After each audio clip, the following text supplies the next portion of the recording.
across a large region that share a Christian faith, but share little else. They come from various ethnic and national groups, Syriacs, Arameans, Armenians, Chaldeans and Assyrians in Iraq, the Copts of Egypt. They had different experiences. They follow different groups within the Christian faith. We have at least 3 men claiming the title of the Patriarch of Alexandria, 3 others, head of the Church of Iraq, and at least 5 men, the Maronite Patriarch, the Syriac Orthodox, Syriac Catholic, the Melkite Catholic and Melkite Orthodox, claiming to be the patriarchs of Antioch. So to say that this such a diverse group of people holds diverse and contradictory views is the most obvious. Let me start obviously with the tension here.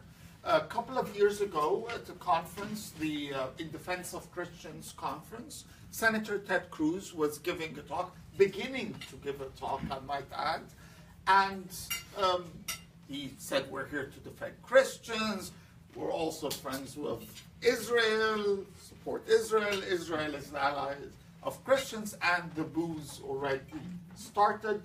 He left the room. The tension between the pro-Israel position and the Middle Eastern Christian community gathered there was the most obvious. A similar, in a sense, tension appeared publicly as the Vice President, Mike Pence, was visiting the Middle East, was planning his visit to the Middle East, and the Trump administration took the historical step of announcing the transfer of the embassy to Jerusalem. Immediately, the Coptic Pope canceled his meeting with the Vice President in condemnation. There were various articles in newspapers reflecting these positions by Palestinian, by Syrian, by Egyptian Christians on that question.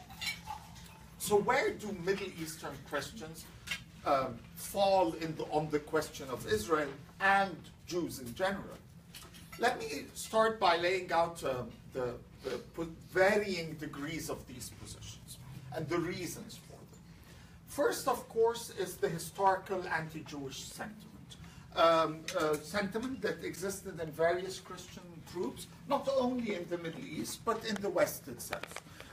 The responsibility of the Jews for the crucifixion, such questions that had plagued the church throughout the centuries. But then there's another historical issue at hand here, and that's more regional in the Middle East. Both communities of Christians and Jews lived as zimmis, as second-class tolerated people under the rule of Islam. As zimmis, there were very limited opportunities for them. There were very limited jobs that they could occupy, very limited things they could compete for. So there was a natural tension and competition between Christian communities and Jewish communities who had to fight over these limited opportunities. If we look at the synaxariums of these various churches, the books of lives of saints, we see glimpses of that tension. A story of a Jewish minister of one of the caliphs, a Fatimid caliph, trying to push the caliph against the Christians. Such stories that reflect that tension and competition throughout the Middle Ages. We also have, in a sense, a very strong theological grounding in some of these churches of what we term here in the West as replacement theology. The idea that the Jews are no longer God's chosen people, and that's, well, us. Very clearly that was the case when the Coptic Pope, for example, Shenouda, in 1977 came and met with President Carter. And President Carter commented on that point. I mean, they're the chosen people. The Pope famously replied, well, if they are, who are we? That idea of the church as a replacement of the Jewish people in the eyes of God holds a lot of ground among many Middle Eastern Christians. Comes next is modern anti-Semitism. Today, anti-Semitism is, of course, a not but the dominant ideology of the Middle East. More than we talk about Islamism, Arab nationalism, whatever it is, a common ground among all these ideological currents is this deep belief in anti-Semitism and the Jewish conspiracy at large. To cite a relevant example, if you read the Muslim Brotherhood websites and newspapers and their blogs, you would discover that President Sisi of Egypt is Jewish. His mother is a Moroccan Jew, his uncle is a former member of the Knesset, and that's evident that he's a representative of the grand Jewish conspiracy against Egypt. Now, if you read the government newspapers, official government newspapers, even testimony by generals in the police force in court cases against the Brotherhood, they're going to tell you Hassan al-Banna, the founder of the Muslim Brotherhood in 1928, is in fact a Jew. You see, the word Banna means builder. And what does that refer to? Freemasons, of course. And everyone knows that the Freemasons are Jews. And his father worked in fixing watches, and all the Jews worked in that at the time in Egypt. So in a country obviously divided by that, you can imagine the level of politics. But anyway, this modern anti-Semitism, today we affiliate or we attribute to Muslim sentiments, and not just in the Middle East, across the Muslim world. Interestingly enough, was not inherent within the region. It came from Europe. And it came first, actually not to Muslim, but to Middle Eastern Christians. The reason for that is it came through Jesuit missionaries.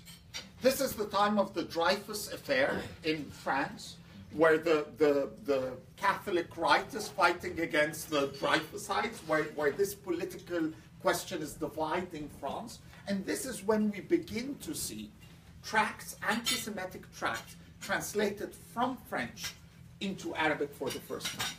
The first tract ever, modern anti-Semitic tract to appear, 1893, during these questions in Europe, the next in 1905, both of them translated by Middle Eastern Christians.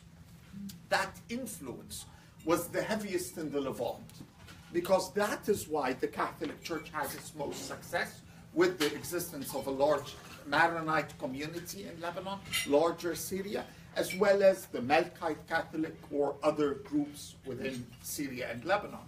So it's no surprise that these anti-Semitic tracts would find the most attraction and hold the most ground in that area, and not in places like Egypt, for example, where there wasn't that influence. Next came the Russian influence. In a competition, in the fight between the Moscow Patriarchate and the Constantinople, the Ecumenical Patriarchate, a fight that is continuing in a sense until today with various degrees. In that fight, Moscow and Imperial Russia attempted to stress, in a sense, help create an Arab identity in the Levant Christians, in groups that had never identified themselves as Arabs. The reason? To remove the Greek control of these patriarchs. They succeeded in Antioch, where the church moved hands, the leadership, from ethnic Greeks to ethnic Arabs. They failed in the case of Jerusalem, where it remains an ethnic Greek is the head of the church there. But that stressing of Arabism would help in the formation of Arab nationalism, as well as help through this Russian influence spread Russian anti-Semitic tracts, the protocols, the most famous of them, again among Levant Christians. Now, that's the purely negative attitudes, or the various degrees where people are. There are also a variety of other attitudes. For example, some Middle Eastern Christians strongly believe in the idea of the rebuilding of the temple as a prerequisite for Christ's return. Attitudes that we would usually associate with Protestantism are very evident, for example, in key theologians in the Coptic Church in Egypt, that have argued that the rebuilding of the temple is a must and it will happen. But moving away from theology, there are also political reasons for the tension that we see here.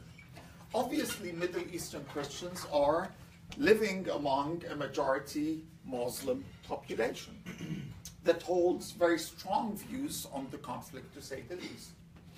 And as they exist in that large group of people, they need to be careful what they say and what they do.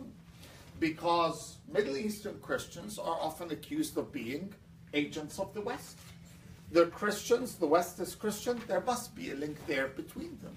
Of course, ignoring the fact that Christianity is not new to the Middle East, is not imported from the West, well, it came from that place in particular.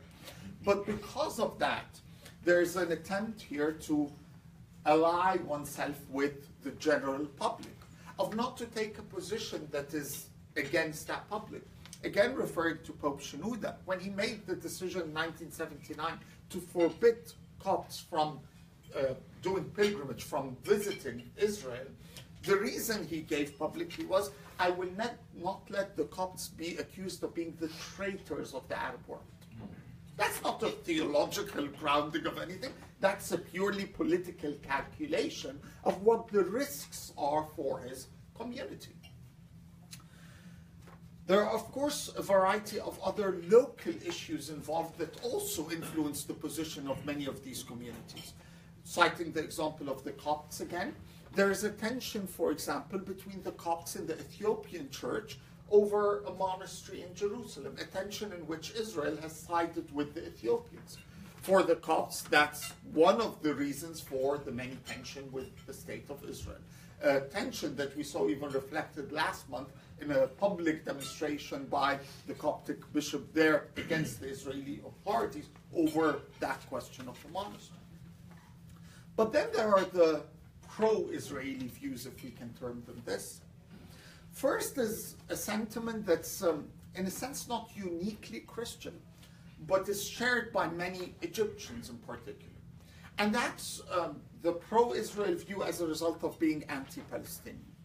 Contrary to what the media portray of a common Arab grounding or a common Arab sentiment, many Egyptians, not Christians only, but a lot of Muslims, feel they're frustrated with the whole conflict. For them, their country's progress has been set back by this conflict.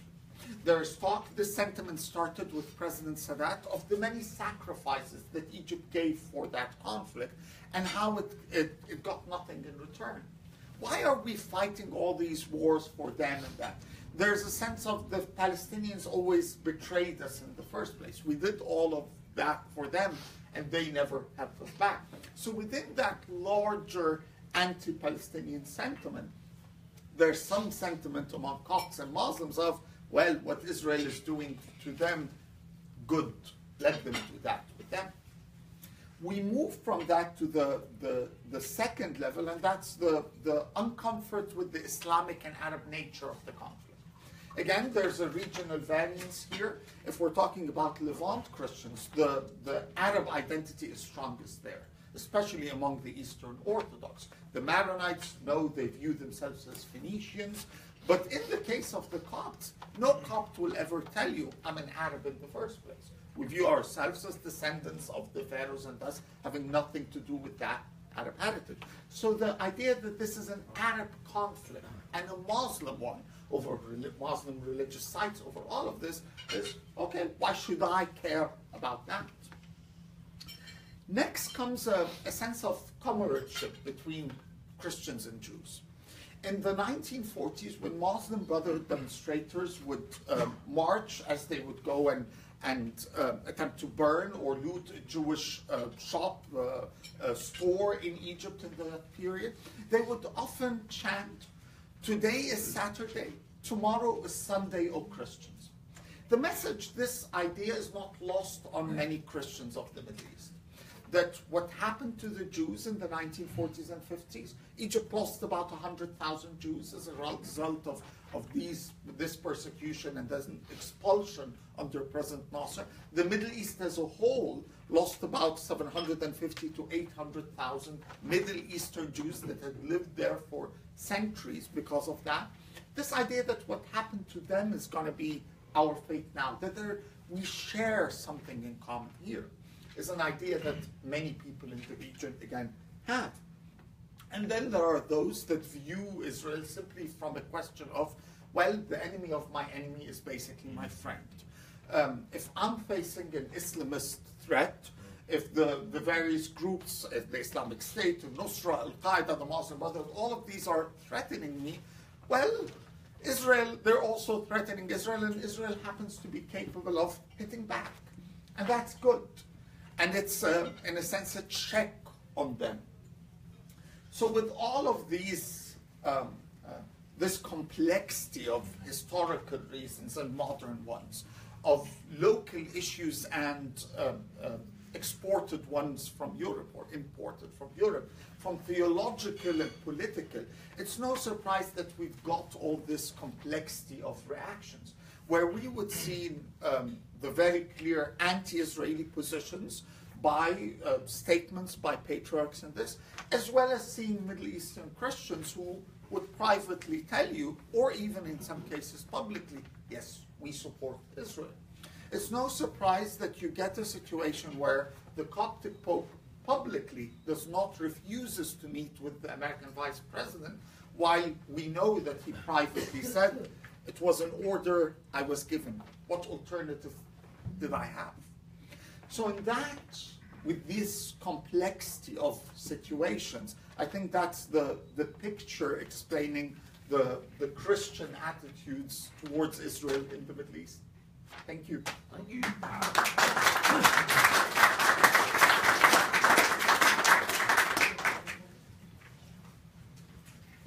Okay, well, thank you everybody for having me. It's good to be back among friends, and I'm glad there's lots of copies of Providence for you to distribute to your friends. I'm Robert Nicholson. That was an excellent sort of description of all of the complexity in the Christian community. There was a good number of a good part of my remarks that I'm going to just cancel because you did way better than I was going to do. But for me, this is more than an academic question, and I'll explain why. This whole idea about Jews and Christians in the Middle East, and can one care about both, or does it present a dilemma that cannot be overcome? It's a live question for me, and it's because I actually founded my organization, the Philos Project, on the belief that one could care about both. And that American Christians, particularly Christians in leadership, were not adequately understanding these two communities and thinking about how to advocate for them both. What I found was, in thinking about Christian engagement with the Middle East in general, Western Christian engagement, I found that there was a sort of pro-Israel world, and there was a, call it the persecuted Christians world. And the two worlds didn't meet. The people didn't meet, and in fact, there was a lot of hostility between the two. You'd find in the pro-Israel world, sometimes when they mentioned it, pro-Israel activists would say something like, we care about Christians of the Middle East, but really they only said that to get to the talking point where they say, but in Israel, it's, that's the only place in the Middle East where Christianity is growing. I mean, it was really almost cynical the way that some pro-Israel activists would talk about Middle East Christians. You go into the Middle Eastern Christian community, and Sam, you mentioned this infamous IDC example, and you find some people who are outright hostile to even bringing Israel in and are just sort of at the tip of the spear in kind of anti-Israel activism. Then you find a lot of people who are just like, what, we're not bringing that in here. Don't talk about Israel. We're doing something else. And for me, Philos was all about promoting, using the resources, the influence of Western Christian leaders to promote policies of pluralism in the Middle East that are based on Judeo-Christian heritage or the Hebraic tradition. And for me, that means when we look at the Middle East, the two communities that just sort of jump out at us as Christians are the Jews and the Christians. As Sam said, as second-class minorities for the last, over 1,000 years, they basically lived under some kind of Jim Crow at best.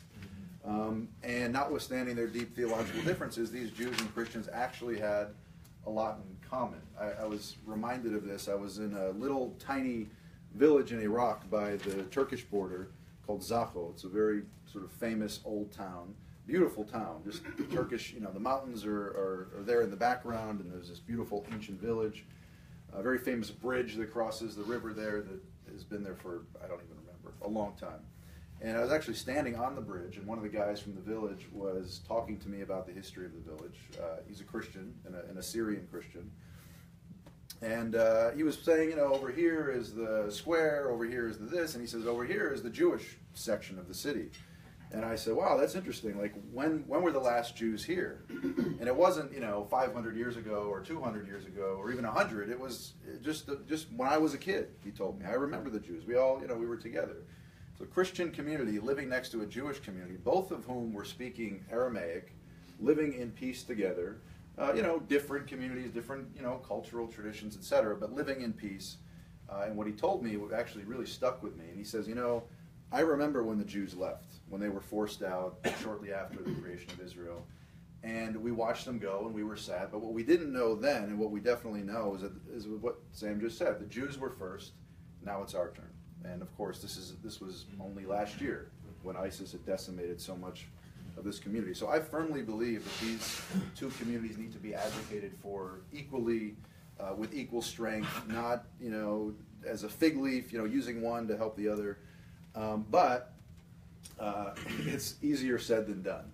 It's very, very difficult. What seems in theory and in principle to be an obvious cause to fight for, minority rights, pluralism, Jews and Christians in the Middle East, is actually in practice extremely hard. And this is sort of my life. So I'm up here like in an AA meeting. My name is Robert Nicholson. I'm trying to help Jews and Christians in the Middle East. And sometimes they actually don't want it. I was in Lebanon in a Christian refugee camp, a Christian Palestinian refugee camp just a few months ago. And I didn't even know there was such a thing as a Christian Palestinian refugee camp. I was trying to get to a refugee camp. I couldn't go to the really big one in the south because it's very dangerous. But the security guy who I was with said, there's a Christian refugee camp behind your hotel north of Beirut. And I was like, really? So I went there. I met leaders of the community. And they started out with sort of the usual kind of anti-Israel talking points. And then we got a little deeper. And what I learned was that Palestinian Christian community, which numbers sort of 30 to 50,000 still, was incredibly traumatized by the Lebanese civil war. And the guy told me to my face, the biggest mistake we made as Christians was to throw our lot in with the PLO against the Lebanese Maronites and some of the other factions that were fighting. And there was you could tell there was a tension within this man's own identity, as a Christian, also as a Palestinian, trying to sort of make his way in a majority Muslim culture, but sort of mugged by reality, and so much so that he had to move, he and his entire community, to the north, to the Christian part of Lebanon. It's extremely hard. One last sort of introductory story. I was in Jerusalem, this was last year also, with a friend of mine. He's a Syriac Orthodox guy. He runs a shop in the old city of Jerusalem that sells, trinkets and jewelry and stuff. And it was late, and we were having tea, and everybody was gone. And in the course of this conversation, he mentioned to me that he had recently moved from the Christian quarter of the city to the Jewish quarter of the old city, which I thought was kind of funny. And I asked him, wow, that's interesting. Why'd you do that? He's like, well, it's just a nicer part of town, so I'm living there. And I asked him, are you going to stay there? Is that sort of your permanent home now? Are you happy there? And he told me, no, absolutely not. I want to move to Canada. That's my goal. There's no way I don't want to stay here. And I had heard the just get me the heck out of here from Christians in Iraq, Christians in Jordan, Christians in Lebanon, from Egyptian Christians. But to hear it from a guy living in Jerusalem, where it's basically safe and there's rule of law, was pretty shocking. And I asked him, well, why is that? Why don't you feel like you can stay here? And this guy told me, he's like, look, to the Jews, I'm an Arab. But to the Arabs, I'm a Christian. And he told me, you can't imagine how difficult. He's like, people I grew up with in this neighborhood, and his shop is in the Christian quarter of the old city. He's like, people I grew up with, little guy, kids, we played together. These guys walk by my shop, they'll spit on the ground, they'll make trouble with my landlord, trying to get me in trouble. He's like, I can't, I have no place here. The Jews don't want me, the Arabs don't want me, I want to leave. And this is, I've found, a very kind of common sentiment in the Holy Land, even for those Christians, like Sam said, who feel some sort of affinity with the Jews. It could be pragmatic, it could be ideological. The Jews really don't want them necessarily. So there's all of these things coming together that make for a very, very difficult position for these Christians to be in. And if you're, like me, a Westerner trying to work with these Christians, you're put in all kinds of uncomfortable situations. People who will say to you, from these Christian communities, why do you got to talk about Israel so much? Like, enough with it already. Like, just, if you want to advocate us, the best thing you can do is not talk about the Jews. Just leave it be. And of course, the Jews, when I talk to Jews in Israel and around the world, the Jews are like, why are you talking to all of these, pro-Assad, pro-Russia Christians? Like, you're actually, you're against, you're working on the wrong side of the issue. And I think the most obvious example of the tension was what you mentioned, the Jerusalem embassy decision, etc. But there's like a bigger problem, and that has to do with the fact that many of these Christians are indeed on the opposite side of the kind of the axis in the Middle East. So, we, if you don't know, are kind of on the Israel Sunni moderate side with Saudi Arabia and Egypt, Israel, some of the Gulf countries. But if you talk to Christians of the Middle East, Egypt is a little different, but around the, in the Levant, in Mesopotamia, most of these Christians, they live in a bad neighborhood. When you're in a bad neighborhood, you pick the guy, the bully who's the least mean to you, and you kind of make friends with him. And these guys will tell you, look, I don't like Assad. I think he's terrible. But hey, the Shiites aren't cutting our heads off. And so you're put in this additional position where you're actually, the people you're trying to advocate the most are advocating against, in some ways, against U.S. interests in the Middle East. So it's very hard. I'm up here. Mark asked me to provide all the solutions. I hate to spoil it, but I don't have them. I have a number of attempts at solutions or approaches that I want to talk about, but I don't have the solution because this is an old tension, an old dilemma, and it brings in not only religious factors but also geopolitical factors that add even an extra layer of complexity to the problem.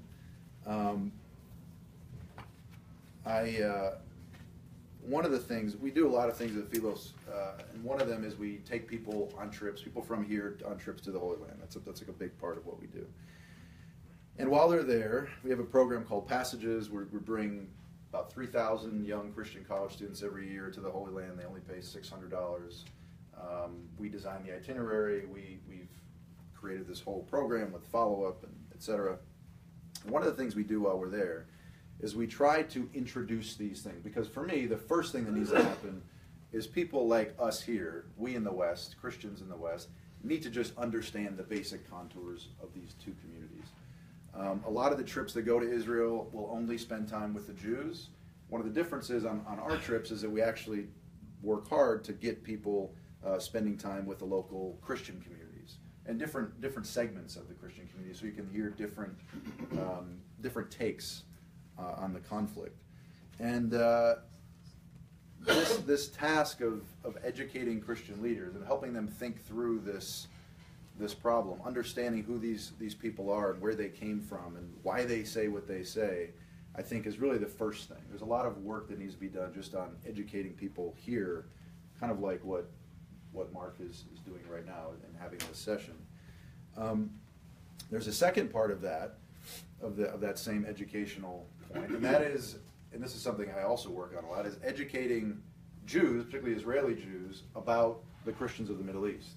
So like I said, oftentimes when I'm with Israelis, they'll be like, you see what these guys said after the embassy decision and they're closing the Church of the Holy Sepulchre? These guys are our enemies. I was in the mayor's office, the mayor of Jerusalem office, discussing this issue, and they were very upset at the way that this issue was politicized and played to the world media, like, Jews are trying, ethnically cleansing Christians from the Holy Land, and they're like, it's absurd, like, how can you work with these people?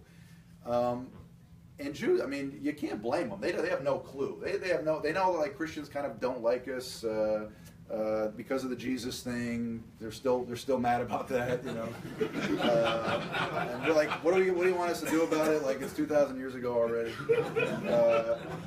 But you know, when it comes to the different, they're like, so what's the difference between like a Methodist and a Catholic again? Like, and who are the Maronites? Like, how do they figure in? Like, they want charts. They just don't. Like, it's a totally foreign world for them. And when it comes to Christians in the Holy Land, you know, on both sides of the Green Line, in the Palestinian territories and in Israel proper, there is, as my friend said, a tendency to just lump them together with the Arab community.